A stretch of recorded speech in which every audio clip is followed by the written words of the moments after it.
Welcome to episode 218 of The Numbers Game. I'm Jace, I'm joined by Nick and Marty, and today we are talking about why Australia's property market is now the most expensive in the world and what you can do about it. Now, Marty, I'd love to take credit for the episode content today. It's a new year, we're fired up, but this was your idea, mate, so talk to us. What's happening? Well, as you know, Jace, getting old, 53 this year, and I was reflecting back to 2000.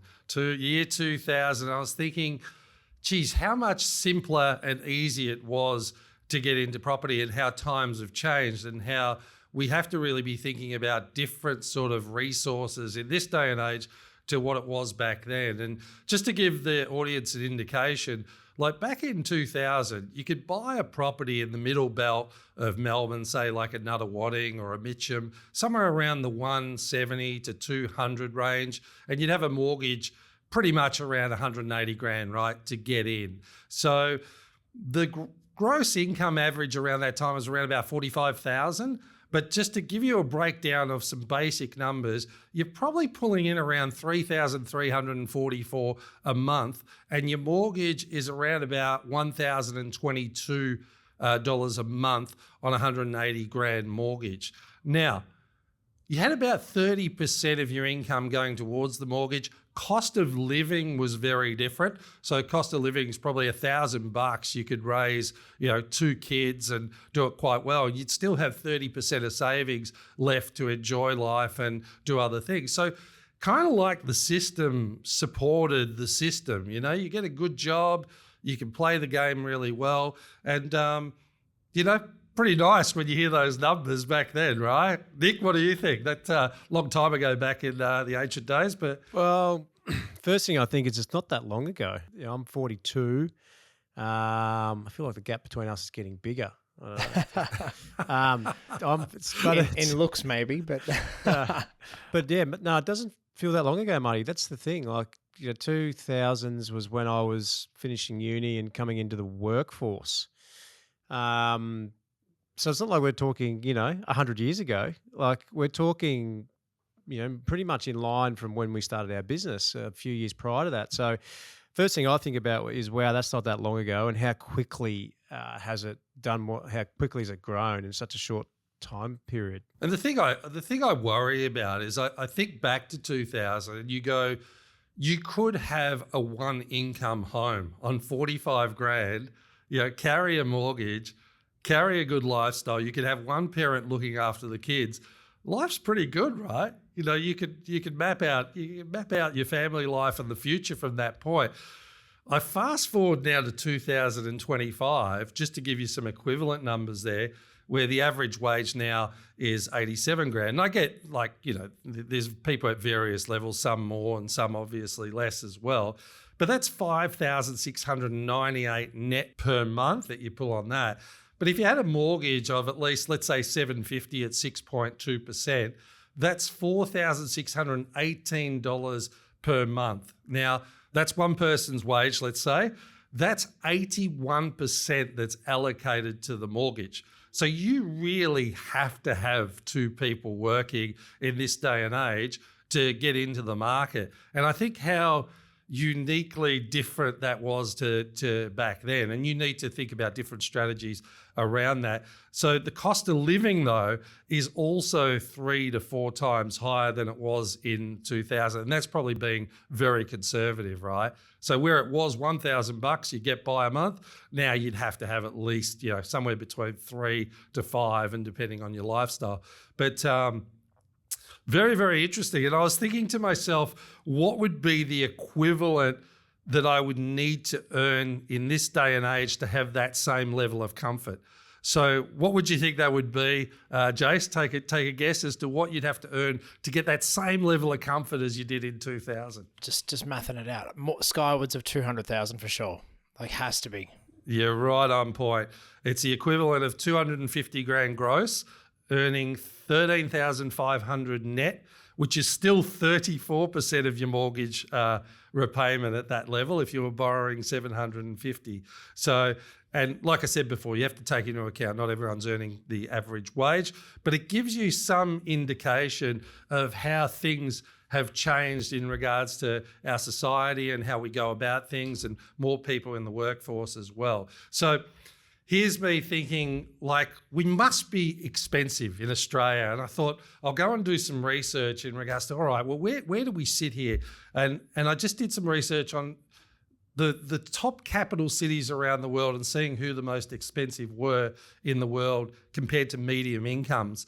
And Hong Kong is the most expensive, 16.7 times medium income. So that's pretty expensive. Sydney is second at 13.8 times income. Brisbane has now jumped into sixth at 9.9 times. Melbourne at seventh at 9.8 times, which is like Greater London, which is around 8.1 times of income to property prices, which is quite incredible. Adelaide now ninth. This is around the world, right, guys? At 9.7 times, and Perth is 14th at 6.8 times. And just to give you some reference, Pittsburgh in the US, 3.1 times earnings to property value. That's the best. And then you've got people in the middle like Leeds in the UK at 4 times, Dublin and Austin, Texas at around about 4.8 times. So quite incredible, the difference around the world and how we're sort of those, top 15 capital cities.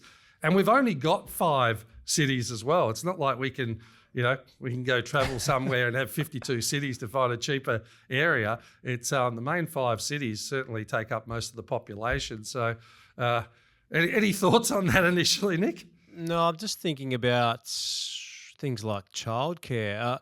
This is, I wouldn't say it's off topic, but I actually had someone reach out who wants to come on our podcast and talk about childcare, and I think it could be interesting. But listening to you discussing one income household used to work, I just look at the industries like childcare, which have just absolutely boomed, and I'm like, oh, okay, well, that makes sense because now 2 people need to work, so the child needs to get taken care of. So, yeah, I don't know. I was just thinking about that stuff when you were talking about it. But there used to be I used to hear people say when you would question Australia's ability to continue to grow, you did used to hear people say, well, we're still cheap compared to other major cities in the world, Hong Kong, New York and whatnot. But looking at those stats that you just read out, I think Hong Kong's an outlier.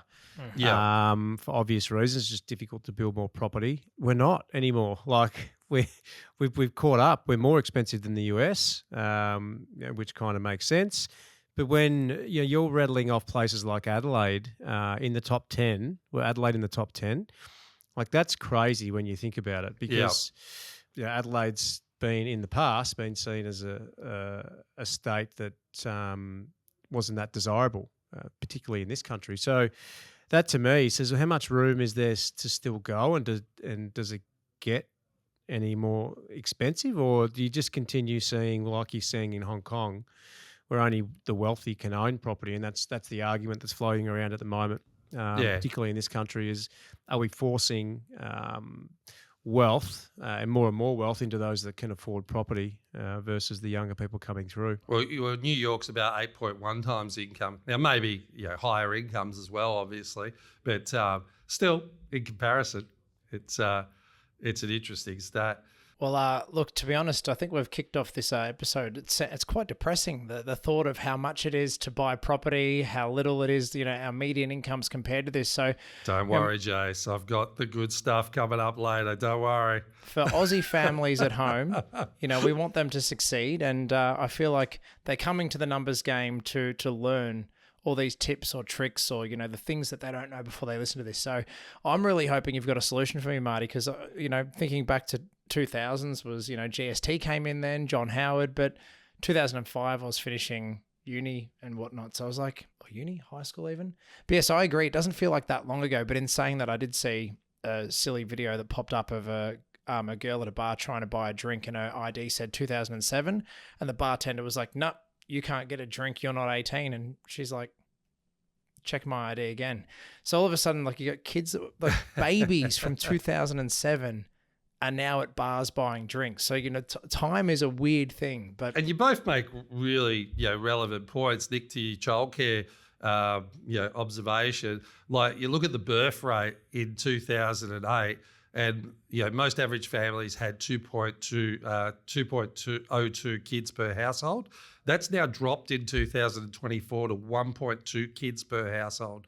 So you talk about childcare, people needing to work to stimulate a form of lifestyle. That's an incredible change, and you look at just things like, I think that we can all agree there's higher stress out there with people going, I have to make money to not only keep up with the Joneses, but to at least have a bite with them. So it's like there's stuff. But again, moving forward, we look at the property growth and we look at wage growth. So it's only been 2.5% per annum, like wage growth. This last year's been 3.5, has been a bit higher. But when you look at property growing at 6 or 7%, Nick, you've always brought it up that, how sustainable is that, and when do we cap ourselves up, and what needs to change in order to rectify it? Any thoughts on that? Well, I think particularly in today's environment, where it's not just the houses that are going up on average at 6%. Look at what's happened just with the cost of goods, and I know we've got inflation under control at the moment. It looks like we might have, but it's been out of control for quite some time. And I would suggest just the general cost of goods is chewing up most of that increase in wages growth. There's no room then to go the extra mile on the mortgage because of the cost of living for basic things. So. And then you go into building and the cost to build a new home and all that just keeps skyrocketing, and that's not going backwards at any time period. So I think I've mentioned this before, but where does it all end? I can't see it doing what it did in the last 20 years. And you and I had this conversation in the office the other day, because we're at 50% or so of our wages in funding a mortgage in some areas. So can that push to 60 to 70? It probably can't, because then there's not enough money to put food on the table, pay your rates, pay your insurances. So how much room has it got to grow? Like, what is that max? If we're paying out 50% of our net salary now, I don't know the answer to this, but where does it cap out? Well, at 60%, that's where it caps out, because the reality is then we can't afford to eat. So that's why I question the long-term viability, not of property. I think it's a great asset, and I think it will always grow, particularly in our country. But will it be the outlier from an investment return point of view that it has been the last 20 years? The right properties anyway. And I think, just to clarify, I think the right properties still will be outliers as far as return goes, because people are earning more money. Some of the figures that get thrown around these days, like, it's just, whether it's sports people or whatever it might be, but there is a lot of money around there. It just seems to be held by less people. So I think good quality property will always perform at a really good level, because people are just earning more money and they'll pay more for it. But what about just the normal property you talked about, the middle ring? What happens there? Can it continue to do what it's done, purely based on the fact that there's no more money left to service more debt? Yeah, and Jace, I'll throw some numbers. So let's say we're at a halfway point. We're talking about 9.8 times, Sydney 13.8 times income to property value. So let's say if we were to meet in the middle at around 5 times, like Leeds and some other Austin, Texas and things like that. So we still got our income at 87.5. The net is 5,698 per month. We would have to be purchasing property, if we want that same level, at $440,000 as a property price, with a mortgage of around about, let's say, $400,000, which would be $2,463 per month. Now, that's still 50% of your income if there's one person taking out that mortgage. So it's it just throws it into perspective of, yes, you definitely need two people, earning a good amount of money. But some people, like Nick was saying on the other side of the fence, are earning 45 grand each. You know what I mean? It's like there's things to weigh up across the board here. So, and the other thing that really got my goat in a way in regards to migration was, in order to prop Australia up, there was a stat I read that an existing Australian that lives in the country costs the government $85,000 over a lifetime for services provided on a mass scale. And for an immigrant coming into the country, they actually make the government $198,000 over the lifetime because they're coming at a later stage with money for services provided. Now, that was just, it was just some things I was reading on the weekend. Now, that system needs to change. We've got to inspire innovation within our country. It can't just be all property where we're making money off and stamp duty and everything going to the government. We have to innovate and create in this country to be able to make sure that the system is actually lucrative in what we're doing to run the damn country.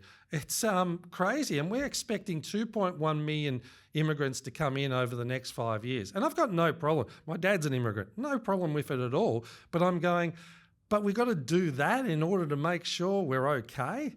You know, it's like something just doesn't feel right around those numbers. And I think we've got to have a big reshape in our thinking in order for everyone to progress, you know, because I think about 10 years, 20 years down the track, you know, you start to think about your own kids and you go, well, what's it look like then if it's changed so much in the last 25 years? And you start to ask those bigger questions.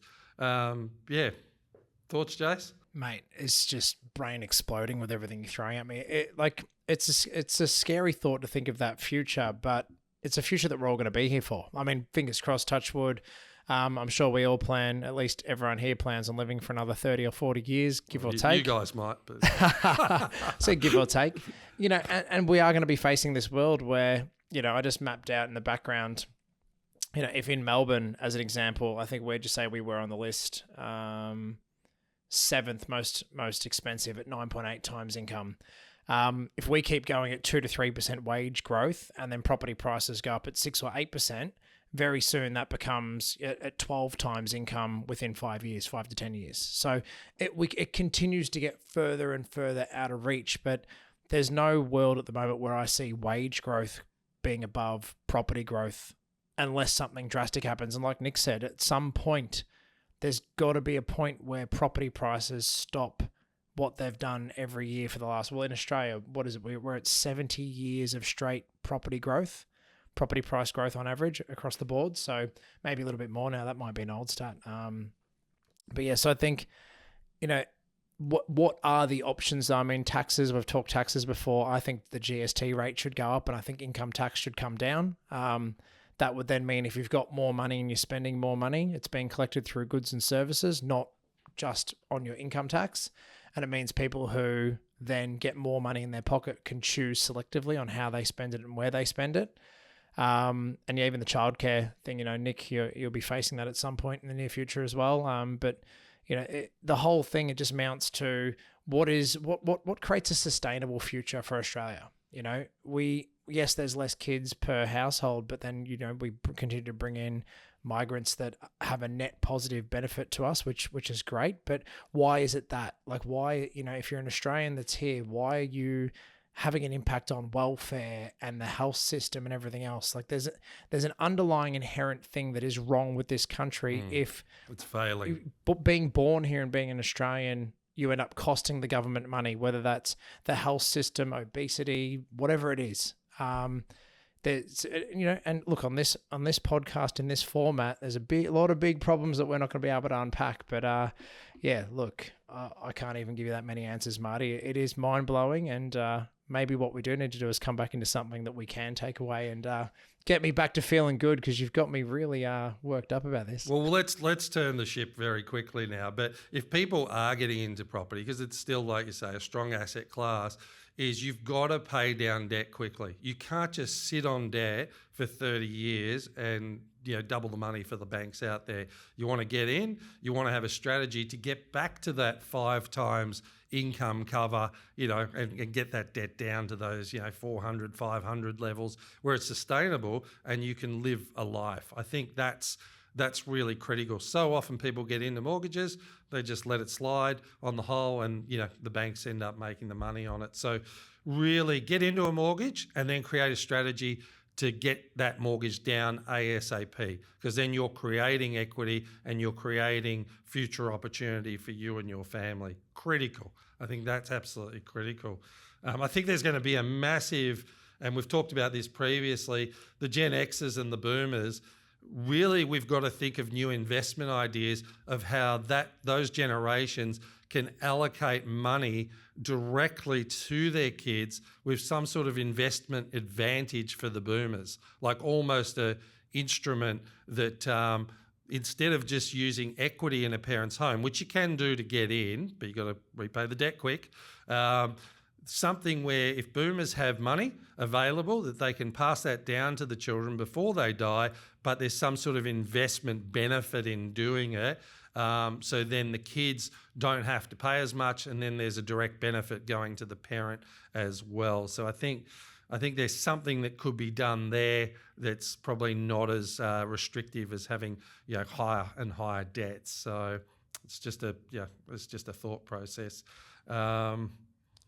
The other thing I think that's going to happen is people are going to make more logical choices around property. There's been a lot of talk about apartments going up in Melbourne, and again, I think forget about the 3/4 acre backyard. I think that's where there's going to be people purchasing to get in. And I was thinking, I'm going, well, Australians really want their backyard, but when you have migration in from different countries that are used to that type of environment with apartment living, then I guess they're not expecting that.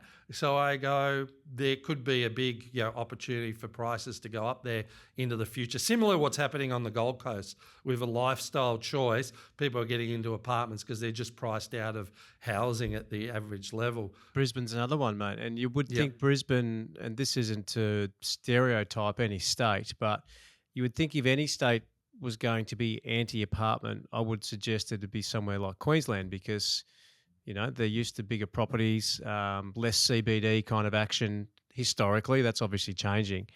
I think the Brisbane unit price has gone up something like 18% in the last 12 months. Now, massive. That's crazy, because that particular market was hit heavily. There was a lot of apartments that were built, maybe 6-7 years ago, however long ago it was, and it just took time. It just took time for that supply to stop outstripping the demand.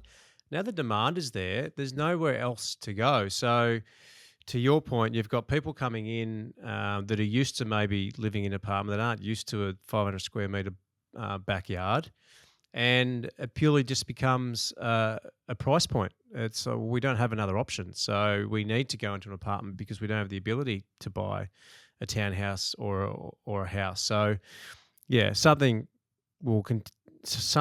needs to change from that side, particularly in Melbourne. But I think it will be, like you said, immigrants coming in who are used to that kind of living. And we've got a park across the road of our office, and I don't know if you remember, Marty, but we had a barbecue over there maybe 6 months ago.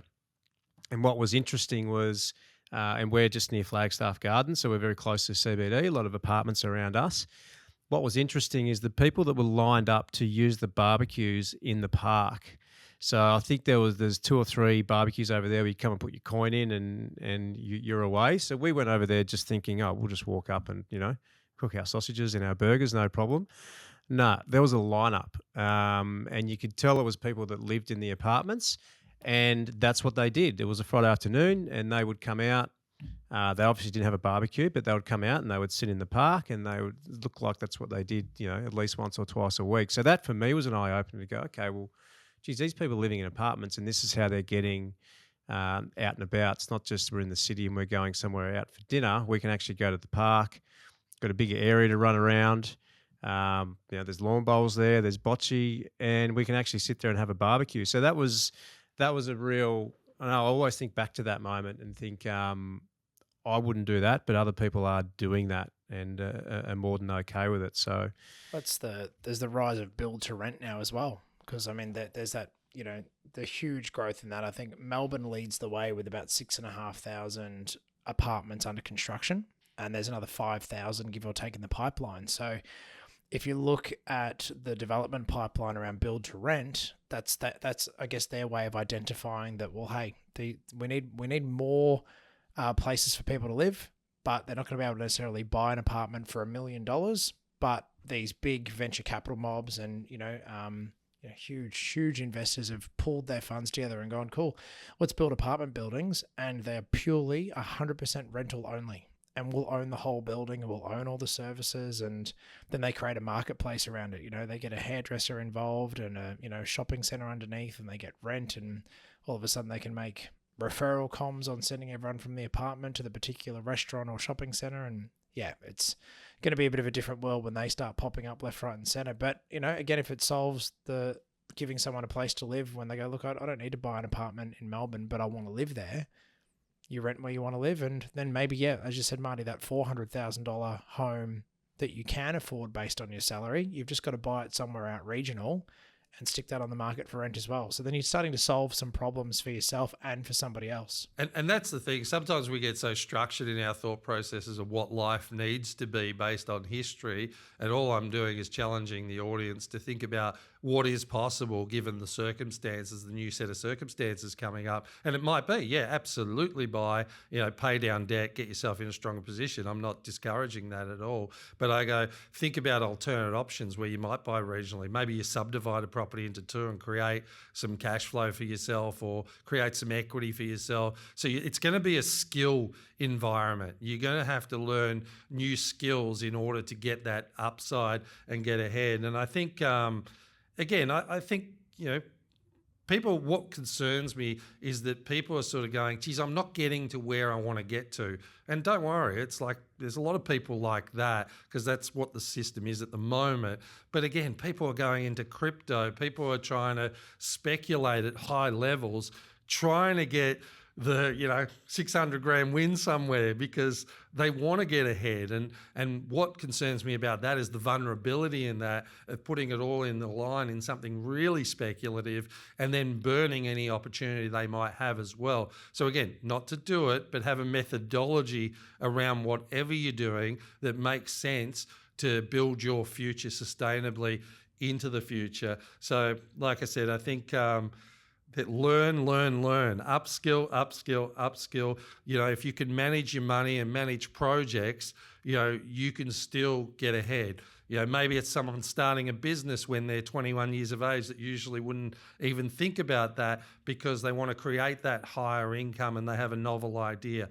These are the types of environments if you're going to speculate based on your effort and skill and growing your skill and seeing where that takes you. Don't just burn extra money, which puts you further behind as well. So it was just more putting it out there. We have to think about it. I think, the government's got to do some heavy thinking. We need a system that shakes up things with more innovation, creating more opportunities for business to be able to employ people with higher wages and to do really, really well. We don't want a system that drowns us. It doesn't make any sense to do that. So again, the people will speak, but the people need to just go transcend the system and think about for their own backyards, what are you going to do better given the circumstances in front of you? And that's all you can do. And there's plenty to be done in that, and that is innovation. So I wanted to leave you with a lot of positive points as well. No, well said, Marty. They're the numbers that we've been dealt, so there's no point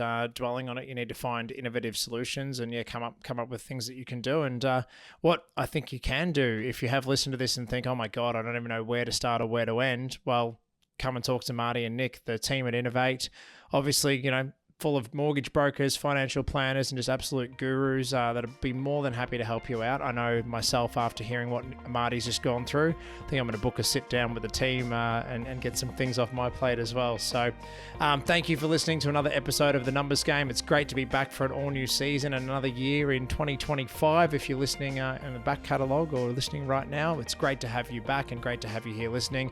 Until next time, learn to manage your money or it will manage you. Game over. This podcast is for educational and informational purposes only. The conversations are of a general nature and do not qualify as financial or tax advice. We recommend before you make any financial decisions, you consult a licensed professional. Individuals on the podcast may hold positions in the companies discussed.